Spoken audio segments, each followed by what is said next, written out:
You mentioned that the world does change, and travel is this magical thing that gives people hope. It gives them something to look forward to. What do you see changing in the world of travel that gets you excited about the future? Oh my God. It's so exciting in terms of how much easier it will be in the future. It's already so much easier. Think about 25 years ago than go today. Okay. 25 years ago, you would get a ticket that had this red carbon thing on the back, would go on your hand if you had to carry a paper ticket around. Do you remember that? Yeah. And if you wanted to contact somebody, well, yeah, there was email 25 years ago, but a lot of stuff was still done by a thing called fax, which is short for facsimile, which I bet half of your listeners have no idea what we're talking about here. I agree with you. And I go, and how much think of it now. Now we have at booking.com, we have our AI trip planner where you can just type in, I want to take a trip to Florida, and have a communication going back and forth to help create the itinerary. Or Priceline has their AI product called Penny. Or if you have an issue with your reservation at a restaurant, and we've hooked up, because we don't have all of them set up yet with this, and you're talking to somebody to fix the reservation for that restaurant, it's actually being done by AI is fixing it. AI is doing that. And there's so many things that's so much better. So great, we've seen all this progress. But we also know that travel is still incredibly frustrating. Things go wrong. Weather, mechanical issues, overbookings. I picked the wrong thing. I didn't want that. And with all the developments that we're getting in technology, all the new generative AI, and all the machine learning things, and we've been doing machine learning stuff for more than a dozen years that really is helping our business. But so many things coming forward and will enable travelers to have a much easier, better time. Essentially, you are going to be going around with the most sophisticated, the most knowledgeable, incredibly great travel advisor living in your pocket, because in your phone. And it will be giving you advice. It will be giving you changes. I'll give you a simple example. You're going to Amsterdam, nice thing. And we're suggested that you take a boat ride. Nice canal trip. It's great.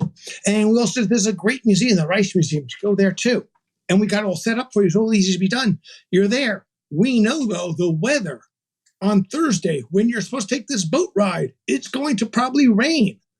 And we know you're currently scheduled for Wednesday with the museum when it's sunny.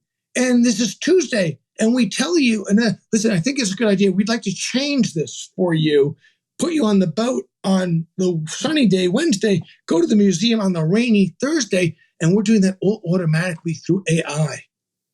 Fantastic. And we're telling you this. So it's coming to you on the phone to be pushed, and it's going back and forth. And the rest, everything. Just imagine you're walking around with the most expensive travel agent in the world who knows everything, because all in the database, and knows you better than anything, because you have been buying from us and we know you and we know what you like. And you don't have to say, I really want the aisle seat all the time. We know that. We don't try and put you into the seat with the window on the plane. So many things. So we will save so much of the friction. And it goes all the way from when you first start thinking about travel to all the way through it to the time you're back home safe, happy about the great, great vacation you took. Glenn, you guys have been doing machine learning for well over a decade. You're all over AI. As a leader, how did you identify the importance of that, and what have you done with yourself and your team to get this capability in AI, where everybody else seems to be struggling with it? Everybody is struggling too. By the way, we're doing all these things, but I continue to tell the team we've got to go faster. You don't know what's going to come out tomorrow. Who knows what somebody's inventing in some garage somewhere, and it's going to come back and poof, be the new thing. I mean, just look at you remember, and again, many of your people may not know who are listening, won't remember Al Gore talking about the information highway. Remember that? The information highway? Well, the information highway is filled with the wreckage of companies that did not see in the future how much things were going to change. And those are, my God, remember BlackBerry? Where are they today? Where's Yahoo? today. Yeah. We're Xerox invented so much of what we do today. The mouse. I mean, so many things. Mike, the list is endless of people who weren't thinking, what is the next disruptive thing? How can we get ahead of that and try and do that? And it's hard.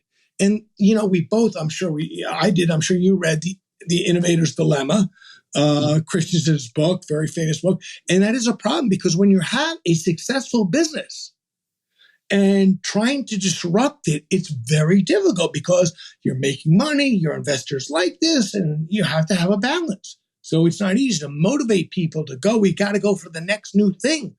But that's going to be risky and that's going to cost money. So you have to create the right balance. And we've been fortunate that we have people who really do get it. And that's really good. Yeah, absolutely. And the brands and companies you mentioned, it's a graveyard, those people that tried to protect what they had versus seeing where the world was really going. One of my favorites is Blockbuster. Because if you recall, they had they had Netflix. They knew it. They knew where it was going. And they still couldn't do it because the pressure, I don't know how much you know the story. I know the whole story. Yeah. Right. Absolutely. So they had it, but they couldn't make that change. They couldn't do it. Hanging on.